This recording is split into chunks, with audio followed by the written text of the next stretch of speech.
You finish another mock, the score flashes, no improvement. You stare at it, scroll forums, thinking the same thing that pretty much everyone thinks this time of the year. Maybe I should start preparing for it next year. And for a moment, that thought feels right, like relief, like logic. Because what's the point of fighting a losing battle, right? Maybe the smarter move is to stop. UPSC aspirants do it all the time. But then another thought hits. What if this is the point where people who actually make it don't stop? That is the dilemma, and that's what this video is about. Now, who am I and why should you even listen to me? I've cracked CAT, GMAT, CFA, all 3 levels in my first attempts while working full-time. I have an MBA from iQuanta and I worked in front-end investment banking, closing deals to the tune of 2,500 crores. So I've had such thoughts too, because guess what? This lifestyle is stressful. And of course, over the years, I have made mistakes. I've seen what real burnout feels like and what fake planning looks like. If you've ever thought about quitting preparing for this year and instead starting preparing for the next year, okay, that is understandable.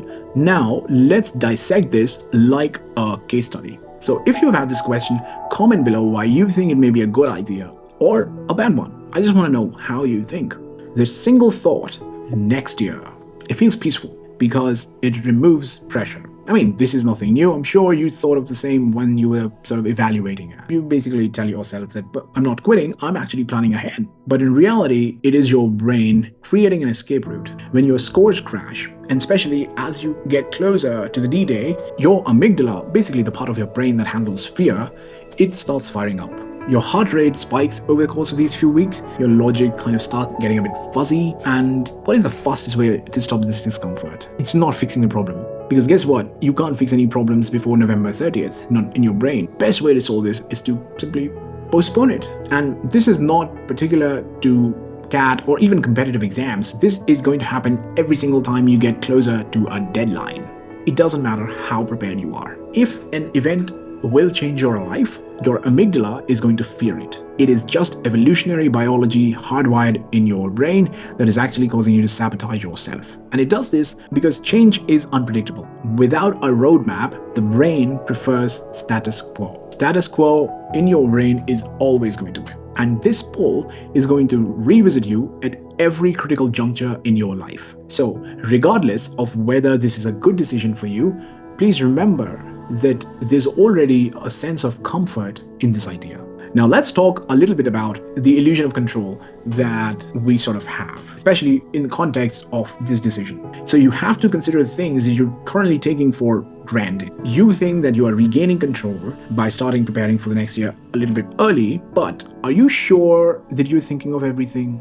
Because here's what the next year probably looks like. Work will still exist. Family pressure will also exist, if not higher. Mentally, you will be under more stress because, you put the whole damn thing for next year yourself. You made the decision. And time, of course, is going to continue flowing at its own pace, intensifying everything. The same brain that sort of panics at 70 percentile today is going to panic even at 85 next year.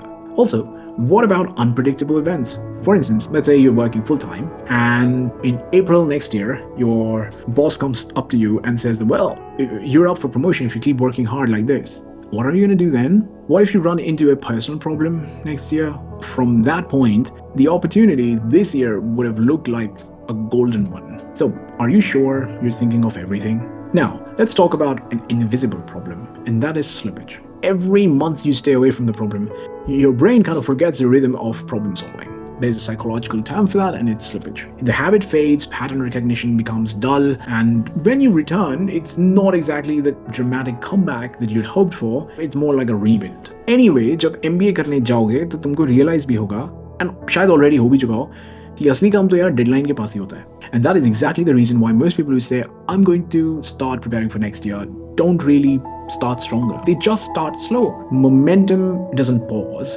it kind of dies. And then you basically spend some time trying to rebuild it. So it depends, honestly.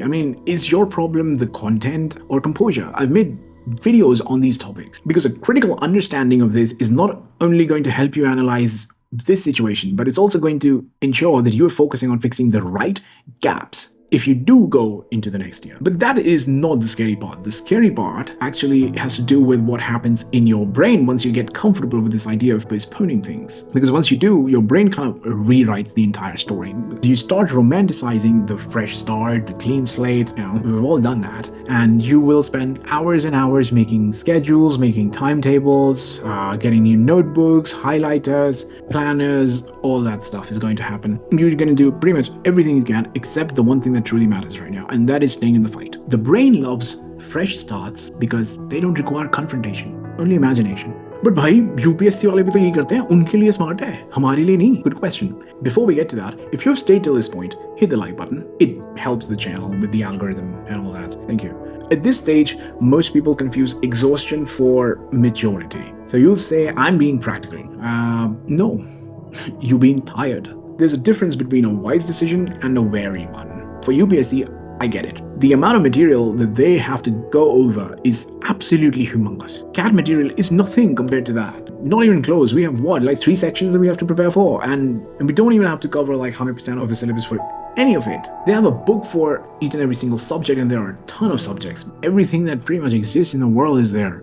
So you get the idea. For them, it is a content problem as much as it is a composure problem. But for most CAT takers, that is not the case. 100% coverage तो चाहिए ही नहीं, क्यों chess कर रहे हो उसको? और अगर 100% coverage चाहिए ही नहीं तो next year करोगे क्या? All this aside, what do you actually do? You don't push the exam, you push the variables. Shrink the timeline to 4 weeks, okay? Forget next year, fix the next mock cycle. Identify one repeating pattern in your errors. Okay? Quant, RC inference, PILR panic. Identify one.